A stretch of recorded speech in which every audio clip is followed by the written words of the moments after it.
Everyone, step to success classes के UP PCS prelims और RO ARO परीक्षा जो है उसके लिए करंट अफेयर्स की जो प्रैक्टिस सीरीज हमने स्टार्ट की है, उस प्रैक्टिस सीरीज का ये हम आज आपके साथ 25th नंबर का वीडियो डिस्कस करेंगे। इसमें से हम लोग क्वेश्चन नंबर 601 से लेके 625 तक क्वेश्चंस डिस्कस करेंगे। और जो ये यूपी पीसीएस और आरओ एआरओ की परीक्षा में जो करंट अफेयर्स के क्वेश्चंस आएंगे, उन टॉपिक्स के ये क्या है, सबसे महत्वपूर्ण प्रश्नों का संकलन है। और ये सीरीज आपको जो है वो परीक्षा में करंट अफेयर्स के क्वेश्चन सॉल्व करने में बहुत सहायता देगी। ठीक है, तो आप देखते रहें और स्टार्ट करते हैं अपने आज के सेट के पहले क्वेश्चन से। क्वेश्चन है, लाल बहादुर शास्त्री अंतरराष्ट्रीय हवाई अड्डा जिसके विकास के लिए कैबिनेट ने एक प्रस्ताव मंजूर किया है, कहां स्थित है? ठीक है, जो सेंट्रल कैबिनेट है, सेंट्रल गवर्नमेंट की कैबिनेट, उसने मंजूरी दी है। ऑप्शन है लखनऊ, वाराणसी, पटना और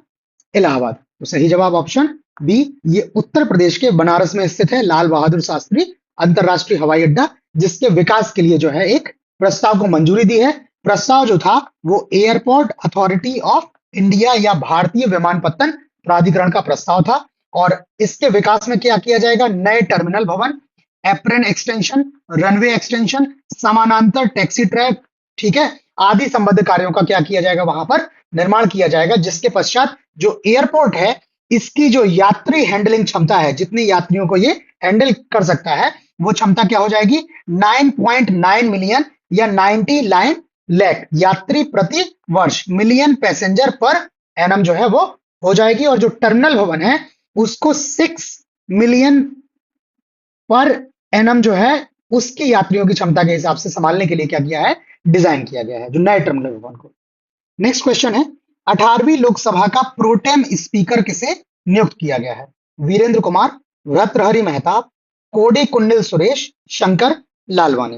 तो सही जवाब इसका ऑप्शन बी, ये भर्तृहरि मेहताब जो हैं, इन्हें 18वीं लोकसभा का प्रोटेम स्पीकर नियुक्त किया गया था। ठीक है, राष्ट्रपति महोदया ने जो है इनको प्रोटेम स्पीकर नियुक्त किया था। और ये जो मेहताब हैं, ये कटक संसदीय क्षेत्र से आते हैं और ये 7वीं बार सांसद चुने गए हैं। ठीक है, हालांकि इनको प्रोटेम स्पीकर बनाए जाने पर जो विपक्ष है उसने काफी आपत्ति दर्ज की और इन्होंने बोला कि संसद के जो सबसे वरिष्ठ सांसद हैं, कोडी कुंडल सुरेश, ठीक है, जो 8वीं बार सांसद चुने गए हैं, उनको यह पद देने की परंपरा को क्या किया गया है? नजरअंदाज किया गया है। इनका कहना है कि जो परंपरा है उसके अनुसार संसद में जो सबसे वरिष्ठ सांसद होते हैं उनको प्रोटेम स्पीकर का पद दिया जाता है। अगला क्वेश्चन, अंतरराष्ट्रीय योग दिवस 2024 का विषय या थीम क्या है? ठीक है, आपको बताना है। ऑप्शन है योग और शांति, परिवार के साथ योग, स्वयं और समाज के लिए योग, योग और स्वास्थ्य। तो इसका सही जवाब ऑप्शन सी, ये जो अंतरराष्ट्रीय योग दिवस 2024 का थीम है वो है स्वयं और समाज के लिए योग। बाकी जो योग दिवस है ये प्रतिवर्ष 21 जून को मनाया जाता है और 11 दिसंबर 2014 को संयुक्त राष्ट्र महासभा ने जो है वो प्रस्ताव अपनाया था, प्रस्ताव को माना था कि ये प्रतिवर्ष जो है 21 जून को अंतरराष्ट्रीय योग दिवस के रूप में मनाएंगे। और इसमें जो है इस प्रस्ताव में भारत की जो है बहुत महत्वपूर्ण भूमिका रही है। इसके अलावा जो 2024 का अंतरराष्ट्रीय योग दिवस है, इस दिवस पर प्रधानमंत्री नरेंद्र मोदी ने जम्मू कश्मीर के श्रीनगर में डल झील के तट पर क्या किया? योग करके क्या किया है? इसका सेलिब्रेशन, इसका आयोजन किया है। अगला क्वेश्चन है, यूपी सरकार सरकारी भर्ती परीक्षा आयोजित करने के लिए एक नई नीति लाएगी, एक नई पॉलिसी लाने वाली है। नीति के तहत कुल कितनी एजेंसियों को परीक्षा आयोजित करने की जिम्मेदारी दी जाएगी? आपको नंबर ऑफ जो है आपको कंपनीज हैं या फॉर्म्स हैं या एजेंसीज हैं। ऑप्शन है 2, 3, 4 और 5। तो सही जवाब इसका ऑप्शन सी, ये 4 जो एजेंसियां हैं, कुल 4 एजेंसियों को क्या दी जाएगी? इस परीक्षा को करवाने की जिम्मेदारी दी जाएगी। और ये जो जिम्मेदारी दी जाएगी उनको प्रतियोगी परीक्षाओं को स्वतंत्र और निष्पक्ष तरीके से आयोजित करवाने के लिए, ठीक है, इनको जिम्मेदारी दी जाएगी। इसके साथ इन्होंने बताया है कि परीक्षा देने के लिए अभ्यर्थियों को, जो प्रतियोगी छात्र हैं जो उस परीक्षा में शामिल होंगे, उनको अपने गृह मंडल, जो इनका होम डिवीजन है, उस डिवीजन से इनको बाहर जाना पड़ेगा। इसके साथ इन्होंने बताया कि यदि किसी परीक्षा में 4 लाख से अधिक अभ्यर्थी होते हैं, ठीक है, मतलब 4 लाख से ज्यादा एप्लीकेंट होते हैं, तो उस परीक्षा को 2 चरणों में आयोजित किया जाएगा। हालांकि जो ओएमआर शीट्स हैं उनकी स्कैनिंग आयोग और बोर्ड द्वारा ही की जाएगी, रिजल्ट वगैरह भी वही पब्लिश करेंगे।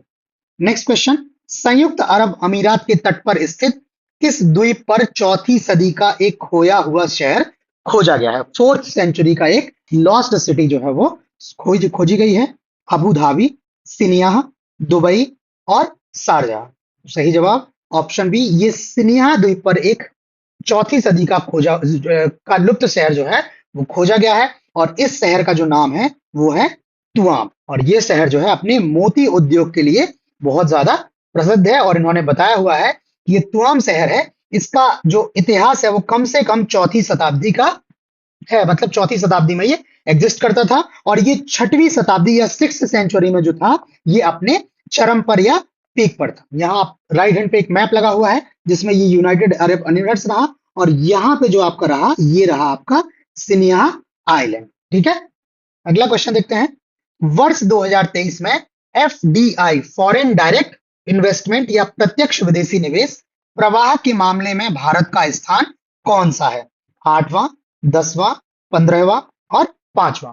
सही जवाब इसका ऑप्शन सी, ये वर्ष 2023 में जो भारत में एफडीआई प्रवाह है उस प्रवाह के मामले में भारत का स्थान 15वां रहा है। ये रिपोर्ट जो है वो संयुक्त राष्ट्र व्यापार और विकास संगठन या अंगटाड की रिपोर्ट के अनुसार है, और इन्होंने बताया है कि वर्ष 2022 की तुलना में भारत में वर्ष 2023 में जो एफडीआई का प्रवाह है वो 43% घटकर 28 बिलियन डॉलर रह गया है। ठीक है, बाकी वर्ष 2022 में भारत एफडीआई के प्रवाह के मामले में 8वें स्थान पर था। अगर शीर्ष स्थान की बात करें तो शीर्ष स्थान जो है वो अमेरिका का है 311 बिलियन डॉलर के साथ। दूसरे स्थान पर चीन 163 बिलियन के साथ। ठीक है, इसके बाद थोड़ी सी डिटेल यहां पर संयुक्त राष्ट्र व्यापार और विकास संगठन अंकटाड, ठीक है, यहाँ पे संगठन रह गया है, इसकी डिटेल लिखी है। जो लोग अंकटाड के बारे में जानते हैं उनको तो पता ही होगा, जो लोग नहीं जानते हैं वो अंकटाड के बारे में भी ये जानकारी देख सकते हैं। हम लोग चलते हैं अगले क्वेश्चन पे। अगला क्वेश्चन है, सार्वजनिक परीक्षा अनुचित साधनों की रोकथाम विधेयक 2024 के तहत धोखाधड़ी के संगठित अपराध जो ऑर्गेनाइज्ड क्राइम है, चीटिंग के, उनके लिए अधिकतम सजा क्या है? 5 साल की कैद और 50 लाख रुपए जुर्माना, 3 साल की कैद और 1 करोड़ रुपए जुर्माना, 10 साल की कैद और 1 करोड़ रुपए जुर्माना, 7 साल की कैद और 75 लाख रुपए का जुर्माना। तो इसका सही जवाब ऑप्शन सी, ये 10 साल की कैद या 1 करोड़ रुपए और 1 करोड़, सॉरी या बोल रहा हूं मैं, 10 साल की कैद और 1 करोड़ रुपए जुर्माना जो है वो संगठित अपराधों के लिए अधिकतम सजा है। सार्वजनिक परीक्षा अनुचित साधनों की रोकथाम विधेयक 2024, और ये विधेयक जो है वो पारित हो चुका है, इसको राष्ट्रपति से जो है वो मंजूरी भी मिल गई है, और ये जो है वो जो है 21 जून 2024 से प्रभावी भी हो गया है। ठीक है, तो ये सारा कुछ हो गया है, ये विधेयक अब अधिनियम बन गया है। 21 जून 2024 से ये प्रभावी भी हो गया है, और इसमें जो है वो अधिकतम सजा दी गई है वो 10 साल की कैद और 1 करोड़ रुपए जुर्माने का प्रावधान। ये सारी डिटेल यहाँ पे लिखी हुई है। ये जो विधेयक है जो सेंट्रल गवर्नमेंट परीक्षाएं आयोजित करवाती है, यूपीएससी, एसएससी, एनटीए, रेलवे भर्ती बोर्ड आदि परीक्षाओं के लिए जो है ये किया गया है। ठीक, अगला क्वेश्चन है, वर्ष 2024 के ऊर्जा संक्रमण सूचकांक या एनर्जी ट्रांसमिशन इंडेक्स ईटीआई में भारत का स्थान कौन सा है? 57वां, 63वां, 70वां और 75वां। सही जवाब इसका ऑप्शन बी, ये ईटीआई 2024 में भारत का स्थान जो है वो 63वां है, और ये सूचकांक विश्व आर्थिक मंच या वर्ल्ड इकोनॉमिक फोरम द्वारा ये सूचकांक जारी किया गया है, और इसमें पिछले वर्ष जो भारत का स्थान था वो 67वां था, जबकि इस वर्ष भारत का स्थान 63वां है। भारत ने इसमें जो है वो प्रगति की है। ठीक है, बाकी जो सुधार है वो करीब 8% का सुधार भारत में देखा गया है। इसके बाद से इसमें अगर फर्स्ट, सेकंड, थर्ड की बात की जाए तो पहला स्थान स्वीडन, दूसरा स्थान डेनमार्क, भारत का पड़ोसी जो चीन है उसका स्थान 20वां, जबकि भारत का स्थान इसमें 63वां वर्ष 2024 के सूचकांक में। नेक्स्ट क्वेश्चन है, इसरो ने अपने पुनः प्रयोज्य प्रक्षेपण यान रीयूजेबल लॉन्च व्हीकल या आरएलवी पुष्पक के तीसरे और अंतिम लैंडिंग परीक्षण को किस स्थान पर आयोजित किया? श्रीहरिकोटा, त्रिवेंद्रम, चित्रदुर्ग और चेन्नई।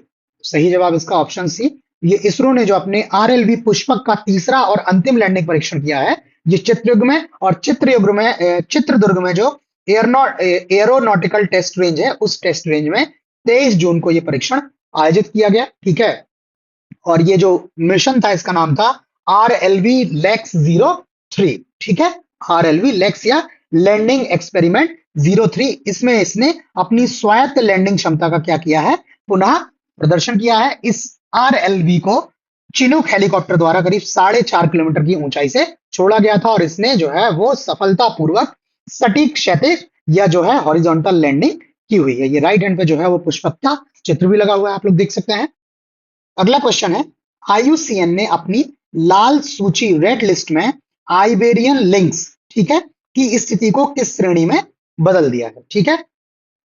ये IUCN है, international union for conservation of nature. इसने अपनी जो रेड लिस्ट है इसमें क्या इसकी श्रेणी कर दी है, विलुप्त, संकटग्रस्त, असुरक्षित और लुप्त प्राय। तो सही जवाब इसका ऑप्शन बी, ये आइबेरियन लिंक्स है, इसको क्या किया है, संकटग्रस्त की सूची में रख दिया है, वल्नरेबल सूची में रख दिया है। पहले ये जो था वो लुप्त प्राय या एंडेंजर्ड वाली लिस्ट में था। इसको 20 जून को इसकी स्थिति को परिवर्तित किया गया है और परिवर्तन का कारण जो है, इसकी वर्ष 2001 में जो आबादी 62 रह गई थी वो 2022 में बढ़कर करीब 648 हो गई है, ठीक है। बाकी ये जो मुख्य रूप से है, मुख्य रूप से स्पेन और पुर्तगाल में पाया जाता है और वहां जो कंजर्वेशन के लिए इसके एफर्ट्स किए गए, उन एफर्ट्स के बावजूद ही इसकी जो है वो संख्या में वृद्धि देखी गई और इसकी जो है कैटेगरी लुप्त प्राय या एंडेंजर्ड से संकटग्रस्त या वंडर लेवल में चेंज की गई है। नेक्स्ट क्वेश्चन, विश्व का पहला एशियाई किंग वल्चर लाल सिर वाले गिद्ध संरक्षण एवं प्रजनन केंद्र भारत के किस राज्य में स्थापित किया गया है? ऑप्शन है हिमाचल प्रदेश, लद्दाख, उत्तर प्रदेश और बिहार।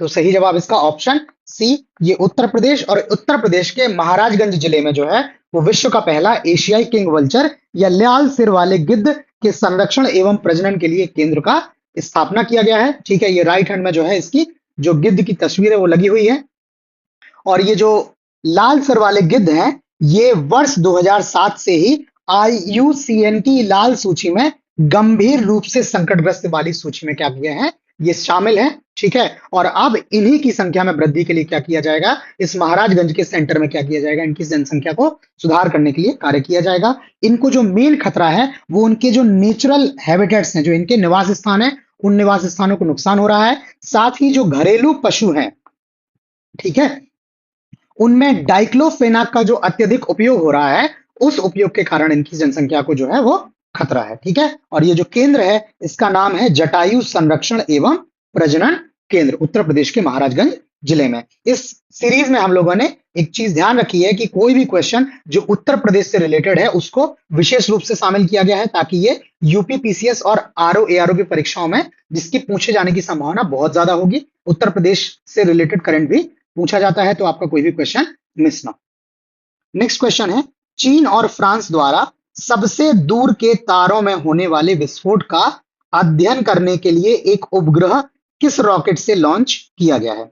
लॉन्ग मार्च 3V, लॉन्ग मार्च 2C, लॉन्ग मार्च 5 और लॉन्ग मार्च 4C। तो सही जवाब इसका ऑप्शन बी, ये लॉन्ग मार्च 2C जो रॉकेट द्वारा जो है इस चीन और फ्रांस ने एक उपग्रह लॉन्च किया है। जो उपग्रह क्या करेगा, जो सबसे दूर स्थित तारे हैं उनमें जो विस्फोट होता है उन विस्फोट का अध्ययन करने के लिए ये लॉन्चिंग जो है वो 22 जून को सिचुआन प्रांत के जीचांग सैटेलाइट सेंटर से हुई है और इस मिशन का नाम जो है स्पेस वेरिएबल ऑब्जेक्ट्स मॉनिटर जो है इस मिशन का नाम है। इसमें 4 उपकरण है, 2 फ्रांसीसी और 2 चीनी। ये क्वेश्चन इसलिए भी शामिल किया गया है बिकॉज अब जो आयोग है उसने भारत के साथ साथ जो भारत के पड़ोसी देश हैं या जिन देशों से भारत के अच्छे संबंध हैं उन देशों द्वारा यदि कोई अंतरिक्ष के क्षेत्र में या रक्षा के क्षेत्र में महत्वपूर्ण कदम उठाया जाता है तो उसके बारे में भी ये क्वेश्चन पूछते हैं। इस वजह से हमने इस क्वेश्चन को इस सीरीज में इंक्लूड किया हुआ है।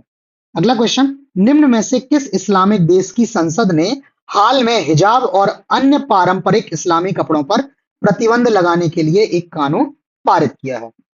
उज्बेकिस्तान, ताजिकिस्तान, सऊदी अरब और मंगोलिया।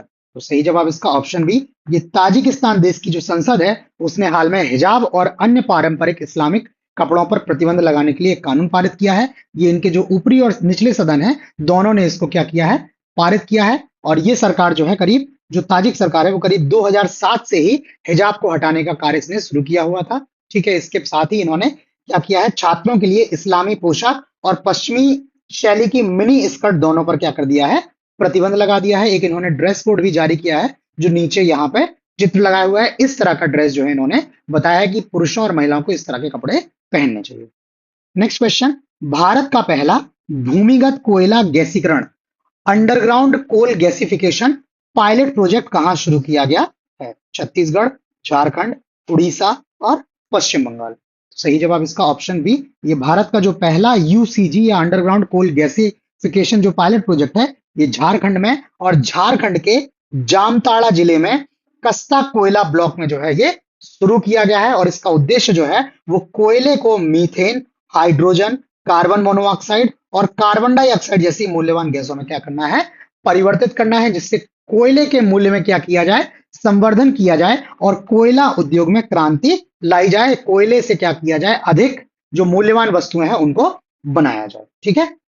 नेक्स्ट क्वेश्चन है, किस भारतीय शहर को वर्ल्ड क्राफ्ट काउंसिल या WCC से वर्ल्ड क्राफ्ट सिटी का टैग मिला है? जयपुर, अहमदाबाद, श्रीनगर और लखनऊ। तो इसका सही जवाब जो है वो ऑप्शन सी, ये भारत का जो श्रीनगर शहर है इसको वर्ल्ड क्राफ्ट सिटी का टैग दिया है, WCC द्वारा ये दिया गया है। और इस टैग के मिलने के बाद अब राज्य का जो हथकरघा और हस्तशिल्प क्षेत्र है उस क्षेत्र को क्या मिलेगा, बढ़ावा मिलेगा। इसके साथ ही इस क्षेत्र में जो कारीगर काम करते हैं उनको प्रशिक्षण कार्यक्रमों और कार्यशालाओं तक क्या होगी, पहुंच प्राप्त होगी। बाकी विश्व शिल्प परिषद या WCC जो है ये वैश्विक शिल्प कौशल और पारंपरिक जो ट्रेडिशनल शिल्प है उसके संरक्षण, प्रचार और उन्नति के लिए एक अंतरराष्ट्रीय गैर लाभकारी संगठन, नॉन प्रॉफिटेबल ऑर्गेनाइजेशन।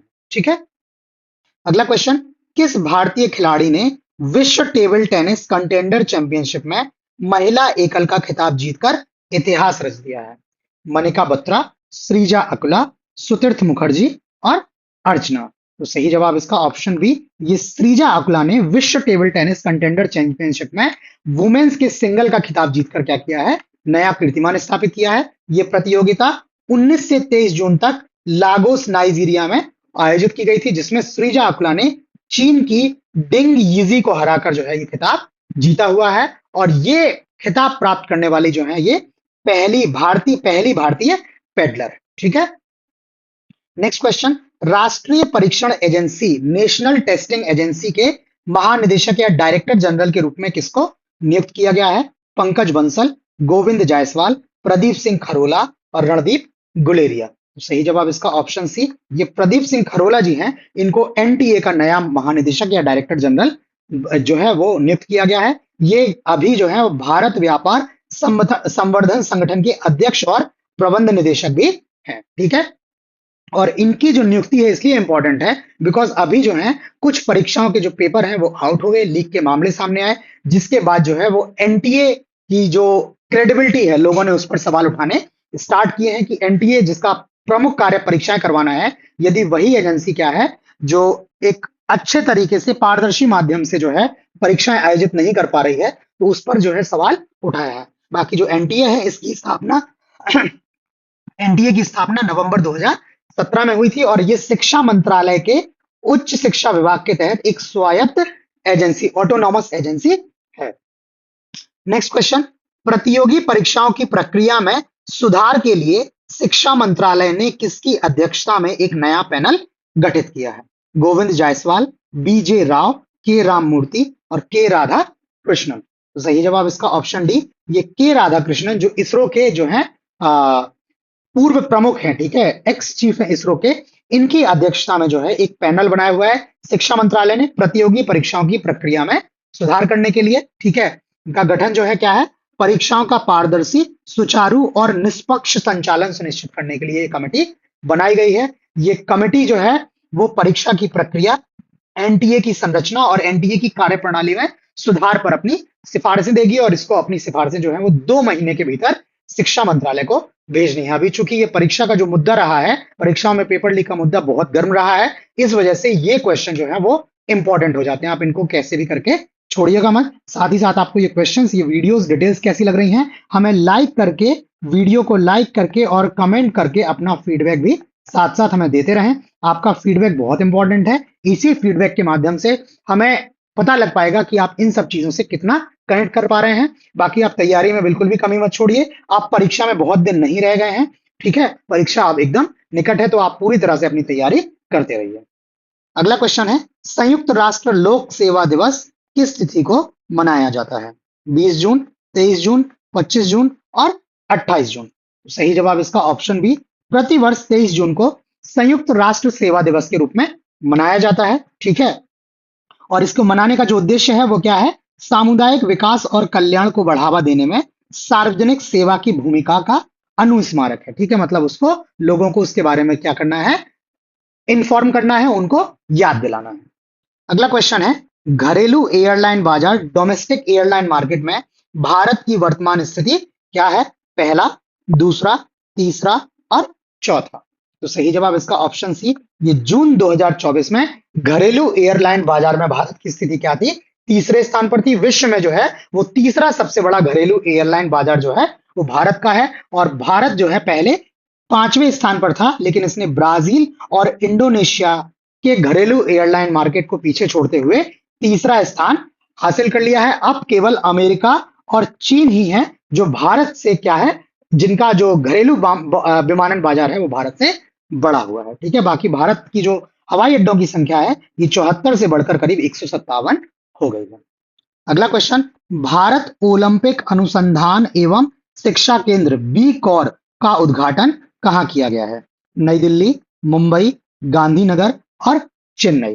तो सही जवाब इसका ऑप्शन सी, ये गुजरात के गांधीनगर में बी कॉर या भारत ओलंपिक अनुसंधान एवं शिक्षा केंद्र, Bharat centre of Olympic research and education का उद्घाटन किया गया है। और ये उद्घाटन 23 जून 2024 को गांधीनगर के देहगाम में राष्ट्रीय रक्षा विश्वविद्यालय परिसर में किया गया है, ठीक है। और इसका जो मूल उद्देश्य है, वर्ष 2036 में भारत जो ओलंपिक खेलों को होस्ट करेगा, उस खेलों की होस्टिंग से रिलेटेड क्या है, तैयारियों को हर तरह से उत्कृष्ट बनाने के लिए जो है इस संस्थान को डिजाइन किया गया है। साथ ही जो है ये जो भारत के जो प्रमुख खेल है, कबड्डी है, योगा है, खो खो है, ऐसे खेलों को क्या किया जाए, ओलंपिक खेलों में शामिल करवाया जाए। इस तरफ भी ध्यान आकर्षित करने के लिए ये सेंटर जो है वो बनाया गया है। और ये बी कॉर जो है वो भारत और दक्षिण एशिया में अपनी तरह का पहला, जबकि दुनिया का 71वां केंद्र है, ठीक है। सदर्न एशिया में भी इस तरह का कोई केंद्र अभी नहीं, ठीक है। नेक्स्ट क्वेश्चन, अंतरराष्ट्रीय सौर गठबंधन आईएसए में शामिल होने वाला 100वां पूर्ण सदस्य देश कौन सा है? Brazil, Argentina, Chile, Paraguay. तो सही जवाब इसका ऑप्शन डी, ये पराग्वे जो देश है ये अंतरराष्ट्रीय सोलर अलायंस या आईएसए में शामिल होने वाला क्या है, 100वां पूर्ण सदस्य देश बन गया है। बाकी ये आईएसए की जो स्थापना है ये भारत और फ्रांस ने पेरिस में 2015 के संयुक्त राष्ट्र जलवायु परिवर्तन सम्मेलन या COP21 के दौरान की थी। तो भारत और फ्रांस जो है इसके संस्थापक देश हैं, ठीक है।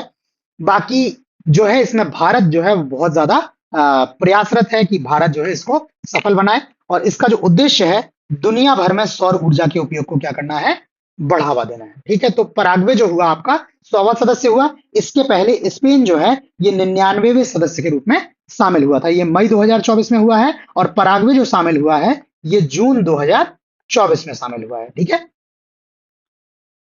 अगला क्वेश्चन है, भारत की सबसे बड़ी तेंदुआ सफारी आम जनता के लिए कहां खोली गई है?